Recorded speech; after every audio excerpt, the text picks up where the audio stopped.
پھر یہ ان فوج کے پاس ہی رہا ہے. لیکن جب حملہ ہوا اس کے بعد وہ جناح ہاؤس ہے، پہلے کور کمانڈر ہاؤس. اب کور کمانڈر کے گھر پہ چھاؤنی کے اندر حملہ ہو، جلوس لبرٹی سے چلے، پیدل کی سپیڈ پہ جلوس لبرٹی سے چلے، 2.5 گھنٹے جلوس لیتا جائے، کور کمانڈر کے گھر پہنچے. اس کے راستے میں کوئی رکاوٹ نہیں.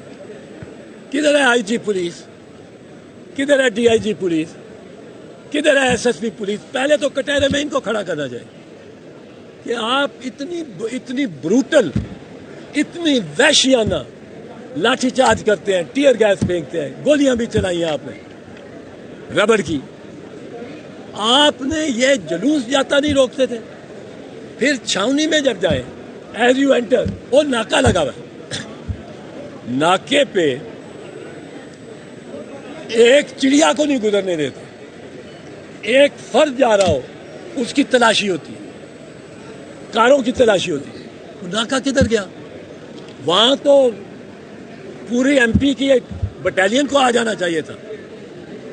چھاؤنی میں انٹر ہو کے اعتزاز احسن صاحب گفتگو کر رہے ہیں، اور ظاہر ہے کہ جو واقعات پیش آئے 9 مئی کے دن، اس کے اوپر اپنا نقطہ نظر عوام کے سامنے وہ پیش کر رہے ہیں، اور ظاہر ہے کہ ماہر قانون ہیں اور اپنا ایک منفرد وہ انداز رکھتے ہیں، بیانیہ رکھتے ہیں، تو اسی حوالے سے وہ اس طرح کے اس دن کے واقعات پر بات کریں، اور خاص طور پر جو سیکیورٹی سے متعلق اور پولیس موجود ہونا چاہیے تھا، نہیں ہونا چاہیے تھا، کیا کرنا چاہیے تھا، کس طریقے سے روکنا چاہیے تھا، تو اس حوالے سے وہ ڈیٹیلز دے رہے ہیں.